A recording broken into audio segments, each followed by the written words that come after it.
கடவுளின் அருளால் தமிழ் பேசும் அனைத்து நல்ல உள்ளங்களுக்கும் வணக்கம். வாழ்க வளமுடன்.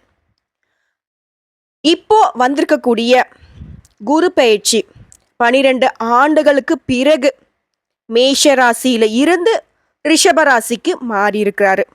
இதன் காரணமா நமக்கு எந்தெந்த மாதிரியான அற்புதமான பலன்கள் நிகழப்போகுது அப்படிங்கிறத நம்ம சேனல்ல ஆல்ரெடி பதிவு பண்ணியிருக்கோம். பார்த்துருந்தீங்க அப்படின்னாக்க நன்றிங்க. பார்க்காத அன்பர்களாக இருந்தீங்கன்னாக்க சேனலில் வீடியோஸ் இருக்குது, நிச்சயமாக பார்த்து இந்த குரு பயிற்சி உங்களுக்கு இந்த மாதிரியான அற்புதமான பலன்களை கொடுத்துருக்குங்கிறத தெரிஞ்சுக்கோங்க. சரிங்க, அது ஒரு பக்கம் இருக்கட்டும். இந்த மாதத்துடைய தொடக்கத்தில் 1ஆம் தேதியே நடந்திருக்கக்கூடிய இந்த குரு பயிற்சி ஒரு பக்கம் இருந்தாலும் இந்த மாதத்தில் இன்னும் சில கிரக பயிற்சிகள் நடைபெற போகுதுங்க. அந்த விதத்தில் புதன் பகவான், சுக்கிர பகவான், சூரிய பகவான், இந்த 3 கிரகங்களுடைய பெயர்ச்சி நடைபெற போகுது. இவர்களுடைய பெயர்ச்சி பொதுவா நம்மளுடைய எல்லாருக்குமே குடும்பம், தொழில், வியாபாரம் இதை எல்லாத்தையும் மாற்றக்கூடிய அமைப்பு இவங்களுக்கு இருக்குங்க. இதன் காரணமா யாருக்கெல்லாம் அதிர்ஷ்டமான பலன் கிடைக்க போகுது அதை தெளிவா தெரிஞ்சுக்கலாங்க. அதுக்கு முன்னாடி இந்த மே மாதத்துல 3 கிரக பயிற்சி நடக்க போகுதுன்னு நான் சொன்னேன். அது எந்தெந்த தேதியில எந்தெந்த கிரகங்கள் பயிற்சி ஆகுறாங்க அதையும் தெளிவா பார்க்கலாங்களா? மே மாதத்துடைய முதல் நாளாக இருக்கக்கூடிய மே 1ஆம் தேதி குரு பகவான் மேஷ ராசியிலிருந்து ரிஷப ராசிக்கு பயிற்சி அடைஞ்சிட்டாரு. அடுத்ததா வரக்கூடிய மே மாதம் 10ஆம் தேதி மேஷ ராசிக்கு புதன் பகவான் பயிற்சி ஆகிறாரு. அடுத்ததான் மே 14ஆம் தேதி சூரிய பகவான் மேஷத்துல இருந்து ரிஷபத்துக்கு மாற போறாரு. இவரை தொடர்ந்து மே 19ஆம் தேதி ரிஷபத்திற்கு சுக்கிர பகவான் பயிற்சியாகி, அவர் ஆல்ரெடி பார்த்தீங்கன்னாக்கா சுக்கிர பகவான் தான் ரிஷபராசிக்கு அதிபதி இல்லையா? ஸோ அவர் பார்த்தீங்கன்னாக்கா அவருடைய இடத்துக்கு அதிபதியாக சஞ்சரிக்க இருக்காருங்க. இவரை தொடர்ந்து மே மாதத்தினுடைய இறுதி நாளாக இருக்கக்கூடிய மே 31ஆம் தேதி புதன் பகவான், புத்திக்கு அதிபதியாக விளங்கக்கூடிய புதன் பகவான் ரிஷபத்துக்கு பயிற்சியாகிறாரு. இந்த கிரகங்களுடைய பயிற்சினால எந்தெந்த ராசிக்கு அதிர்ஷ்டம் ஜொலிக்கும் அப்படிங்கிறத தெளிவா பார்க்கலாம். அந்த வகையில சிம்ம ராசிக்காரர்களுக்கு இந்த மாதம் வளர்ச்சி மிகுந்த மாதமாக திகழ போகுதுங்க. பொருளாதாரத்தை வச்சு பார்க்குறப்ப கூட நீங்க எதிர்பார்த்த அளவிற்கு பணவரவு ஏற்பட போகுதுங்க. குடும்ப வாழ்க்கையில சில பிரச்சனைகள் ஏற்பட வாய்ப்பு இருக்குது. இருந்தாலும் நீங்க விட்டு கொடுத்து செல்வதன் மூலம் அந்த பிரச்சனைகள்ல இருந்து தப்பித்து கொள்ளலாங்க. புதிதாக எந்த ஒரு பொருளையும் வாங்காமல் தள்ளி போடுவது ரொம்பவே நல்லது. ஏன்னா ஒரு பொருளை நம்ம வாங்கணும் அப்படின்னாக்க ஒன்று கடன் வாங்கணும், இல்லை கையிருப்பில் வச்சிருக்கக்கூடிய சேமிப்பை கரைச்சி தான் வாங்க வேண்டியது இருக்கும். ஆனால் கையிருப்பு அப்படிங்கிறது நம்மளுடைய எதிர்கால தேவைக்காக வச்சிருக்கோம், ஏன்னா அவசர உதவிக்காண்டி வச்சிருப்போம். ஸோ அதை நம்ம பொருள் வாங்கிட்டோம் அப்படின்னா அது நமக்கு நல்லதா கெட்டதாங்க? நீங்களே யோசிச்சு சொல்லுங்க பார்க்கலாம். கைக்கு மீறின ஒரு பணவரவு வருதுனாக்க உங்களுக்கு தேவையான புதுசாக பொருள் ஏதாவது வாங்கலாம், ஓகேங்களா?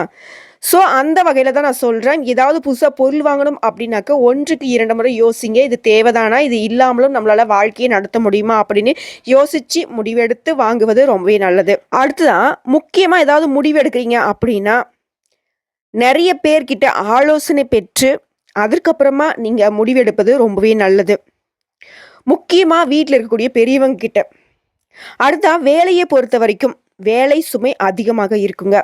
யாரையும் நம்பி உங்களுடைய வேலையை ஒப்படைக்காமல் நீங்களே செய்யறது உங்களுக்கு நன்மையை தரும். ஒருவேளை ஏதாவது சூழ்நிலை காரணமா உங்களுடைய வேலையை மற்றவங்க கிட்ட ஒப்படைக்கிறீங்க, சார் இது கொஞ்சம் செஞ்சிருங்களேன், மேடம் இது கொஞ்சம் செஞ்சிருங்களேன், இல்லை வாலண்டியரா அவங்களே ஏன் ரொம்ப கஷ்டப்படுறீங்க, கொடுங்களேன் உங்களோட வேலையை நான் கொஞ்சம் பார்க்குறேன், இந்த மாதிரி ஏதாவது நடந்துருச்சு அப்படின்னா இத்தனை நாட்களாக நீங்கள் வாங்கி வச்சிருந்த நன்மதிப்பு எல்லாமே வேலையில கெட்டு போகும்.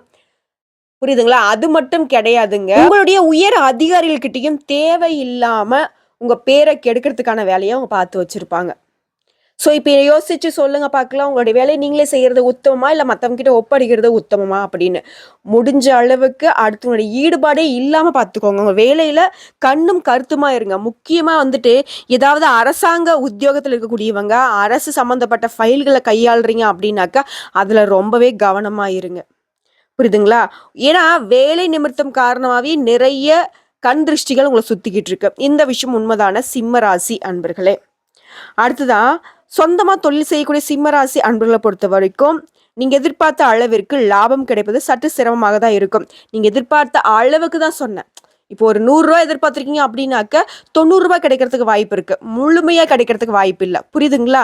அதுக்காண்டி வந்துட்டு உங்களது சுத்தமா லாபமே கிடைக்காது, தொழிலே படுத்துரும் அப்படிலாம் யோசிக்காதீங்க. நெகட்டிவா என்னைக்குமே வந்து சிம்ம ராசி யோசிக்கவே கூடாது. புரிஞ்சுதுங்களா? நாங்களே சொல்றோம், இல்லைங்க இந்த மாசம் அப்படி இருக்கு, இந்த நாள் இப்படி இருக்கு அப்படின்னு நாங்க சொன்னாலும் கூட நீங்க எப்பவுமே பாசிட்டிவா கடவுளுடைய அனுகிரகத்தினால போய்க்கிட்டே இருங்க. உங்களுடைய வாழ்க்கை சிறப்பாக இருக்கும். இப்போ எப்படின்னா அமாவாசை இருட்டில் ஒருத்தர் நடந்து போனாக்கா அவனுக்கு வழி தெரியும்னு சொல்லுவாங்க பத்தியா, அந்த மாதிரி தான். சரிங்களா? எப்பவுமே சிம்ம ராசியை பொறுத்த வரைக்கும் கடவுளுடைய அனுகிரகம் பக்க பலமா இருக்குதுங்க. ஒண்ணுமே இல்லை. நானே உங்ககிட்ட ஒரு விஷயத்த கேட்குறேன். எவ்வளோ நாட்கள் எவ்வளோ பெரிய பிரச்சனை எல்லாம் தாண்டி வந்திருப்பீங்க, தாண்டி வரதானா செஞ்சீங்க, அப்படியே ஓஞ்சி போயிடல. ஸோ அந்த விதத்தில் தாங்க சொல்றேன்.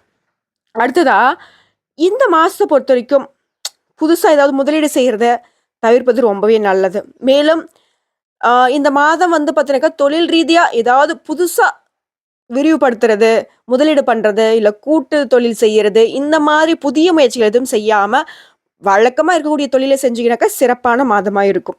சரிங்களா? இன்னும் சிறப்பாக இருக்க இந்த மாசத்தை பொறுத்த வரைக்கும் சிவபெருமானை வழிபாடு செய்வதன் காரணமா சிம்ம ராசி சிறப்பாக வாழ முடியும். சரிங்க. இது வந்து பொதுப்படியா நம்ம பார்த்துட்டோம் இல்லையா? இன்னும் விரிவா நட்சத்திர பலன்களை பார்க்கலாங்களா? மகம், பூரம், உத்திரம் 1ஆம் பாதம் இவங்க 3 பேரும் சேர்ந்ததான சிம்ம ராசி. அந்த வகையில மகம் நட்சத்திரத்தை சேர்ந்தவங்களுக்கு இந்த மாதம் சுறுசுறுப்பு குறையுங்க.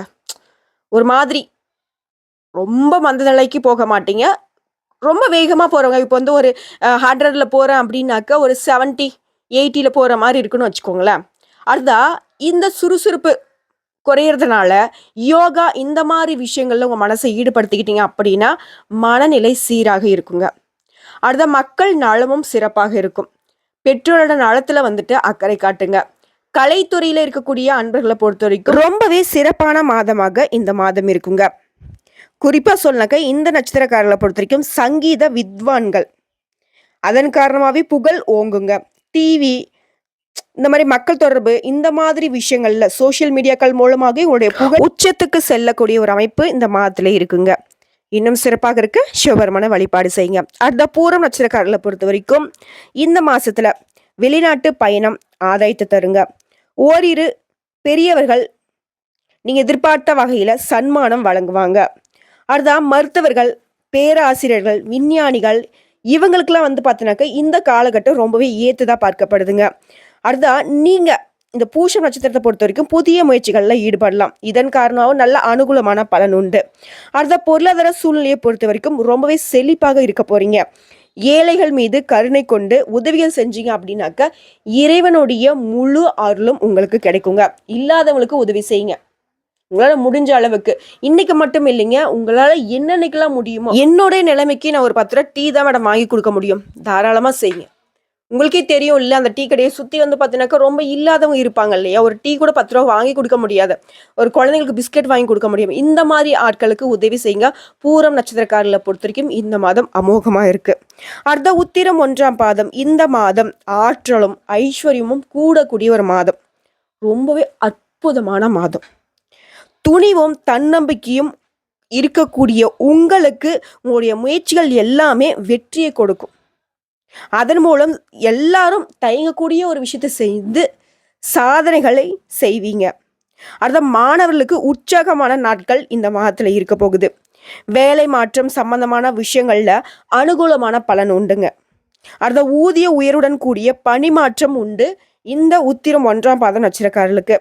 ஒருவேளை வெளிநாட்டில் பணிபுரியக்கூடிய அன்பர்களாக இருந்தீங்கன்னாக்கா உங்களுக்கு அரசு அனுகூலம் உண்டுங்க.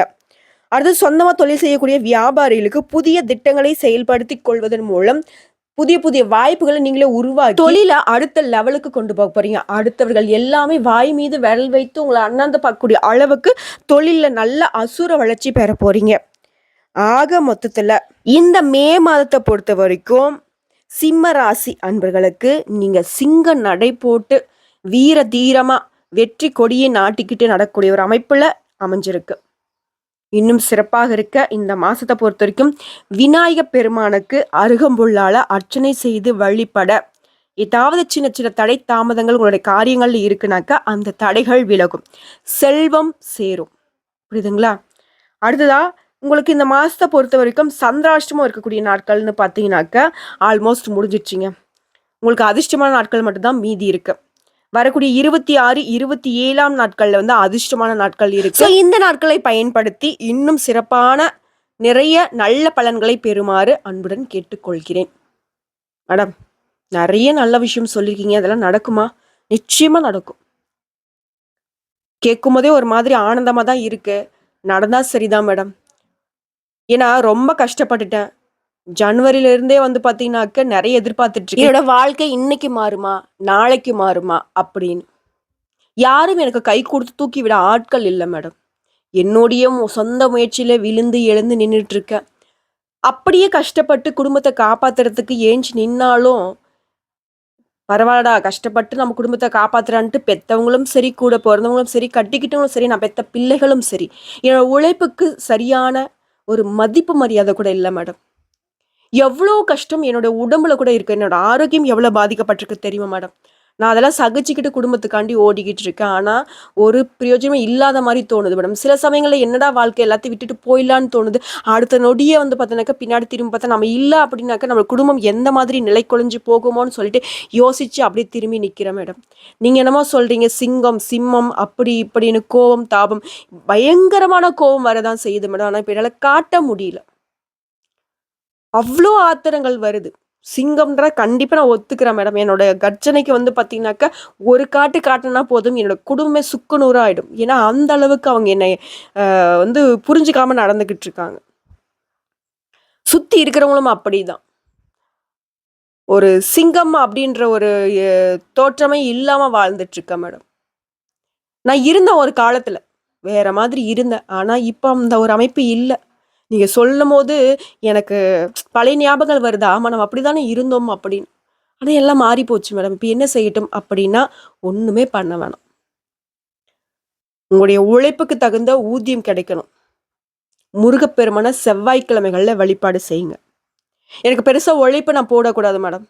என்னால் முடியல, ரொம்ப வருத்தமாக இருக்குது, ரொம்ப கஷ்டமாக இருக்குது. விநாயகர் பெருமான வழிபாடு செய்யுங்க. ஹார்ட் ஒர்க்குக்கு வெற்றி வேணும் அப்படின்னு நினச்சாக்கா வெற்றிவேல் முருகனை வழிபாடு செய்யுங்க.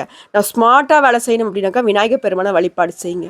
ஃபஸ்ட்டு லாஜிக்கை புரிஞ்சுக்கோங்க. எந்தெந்த கடவுள்களை எப்படி எப்படி வழிபாடு செய்யணும், அவர்களுடைய வழிபாட்டின் காரணமாக நமக்கு எந்த மாதிரி பலன் அப்படின்ட்டு. ஸோ இந்த 2 வழிபாட்டையும் மேற்கொள்ளுங்க, வெற்றி நிச்சயம்.